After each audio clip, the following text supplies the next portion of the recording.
Alright, good morning everyone. Let's start by going through your homework. So let's take a look at the first one. It says that bag A has 3 chips, bag B has 3 chips. So a chip is drawn randomly from each bag. So each bag here means that there are 2 stages. That means you actually draw the chips 2 times, right? So what you will do is you will start from the first stage, which I can call this the first bag, and there are 3 chips altogether. So let's try to draw to spread out. So I can draw somewhat like that. Okay. So make sure everyone is in the same column, like straight. And because there's only 3 chips, so the chances of drawing 1, 2, or 3 is all 1/3, right? Now the second stage, it says bag B. Bag B also has 3 chips, so it looks somewhat like that. Uh, and inside bag B, in the second bag, I have 3 chips as well, numbered 2, 3, and 5. 2, 3, and 5, 2, 3, and 5.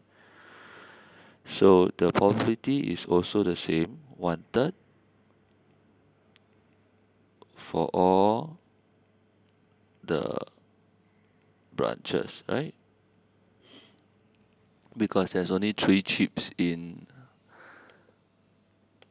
the second bag. So let's look at the outcome. So let's give one example. Say for example, I have this and this, right? So what it means is I will draw number 1 in the first bag and number 2, 3 in the second bag. So what's the probability of drawing this combination? So because it's in an outcome, we will need to multiply them together. So we say we take 1/3 multiply by 1/3, and this is 1/9. Okay, and so this is clear. So now let's look at the question. The question says I want the sum of 2 chips. So let us do a simple addition for all the sum outcome. So the sum outcome for the first one will be 1 plus 2. So this is 3. The second one is 4. The third one is 6, 4, 5, 7, 5, 6, 8. Alright, so these are all the outcomes. So because all the probability are the same, so for example, probability of say for example probability of 2 and 5 is the same as well. Let's see, probability on 2 and 5, because all the branches are 1/3, so every outcome actually is just 1/9. Okay, so let's take a look at the first question. So probability of the sum is equals to 5. So we have probability of sum is equals to 5. I will have probability of 2 and 3. So this is 1/9. Now probability of even.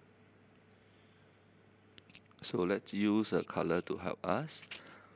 Probability of even is actually 1, 2, 3, 4, 5, right? So it will be 5 multiplied by 1/9. So this is 5/9. Probability of odd will be 1, 2, 3, 4.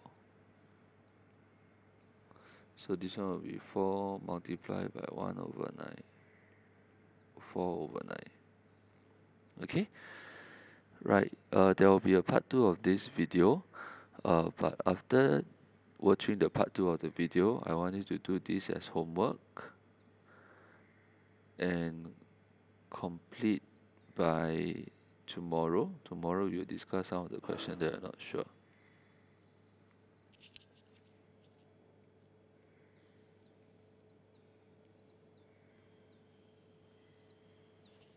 So by 28th of Jan.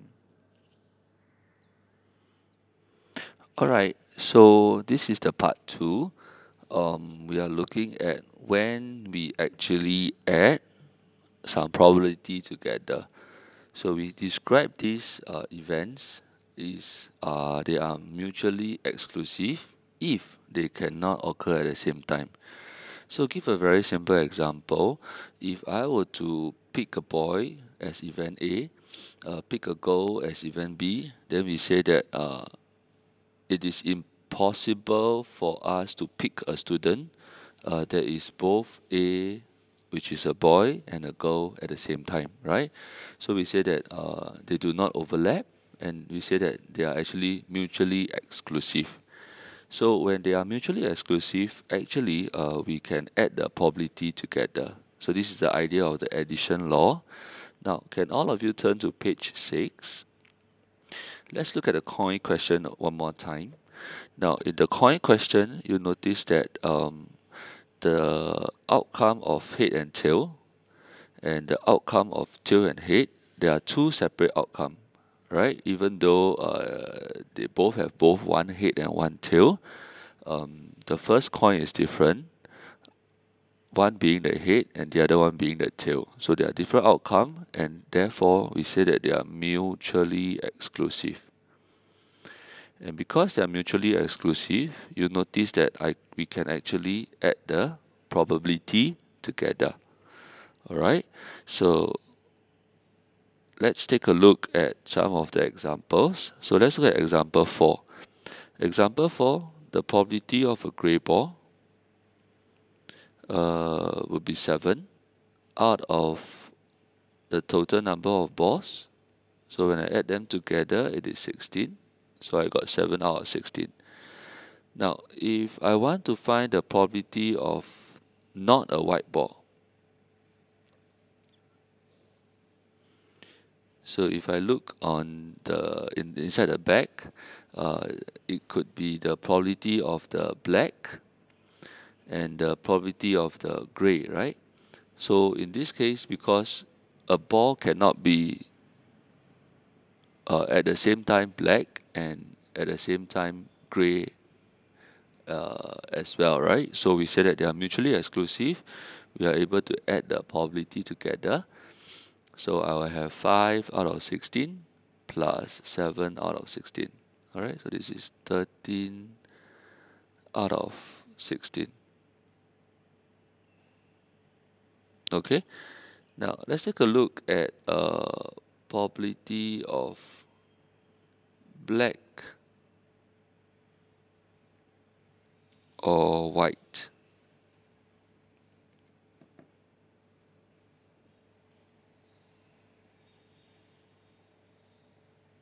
Wait a minute. Over here it's not 13, it should be 12. So this one would be 3/4. Right? So let's look at the third one, probability of black or white. So black or white means I can take the black one plus the probability of the white one because they are mutually exclusive. And this part here will be 5 out of 16 plus 4 out of 16. So I'll get 9 out of 16. Alright, now the last one, the probability of red ball. Because it's not possible, there are no red balls in the back, so we say that there is 0. Okay, now also try this question as homework, 28th of Jan. Check the answer below, and we will go through tomorrow.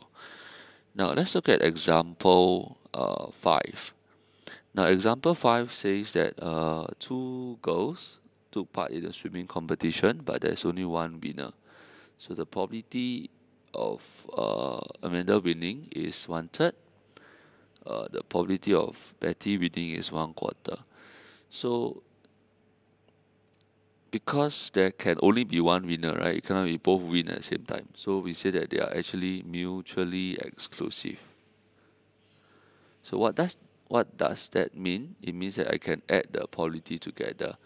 So if I say probability of either Amanda or Betty wins, it could, because they are mutually exclusive, I can add the probability of uh, either Amanda win or Betty win, right? So there will be 1/3 plus 1/4. So that will be 7/12. Now, if I want to calculate neither of them winning, that means because in a competition there can be 10 swimmers, right? So what you can do is you can take probability of neither A or B win. So what you could do is you could take 1, which is the entire probability, minus the probability of either of them win, right?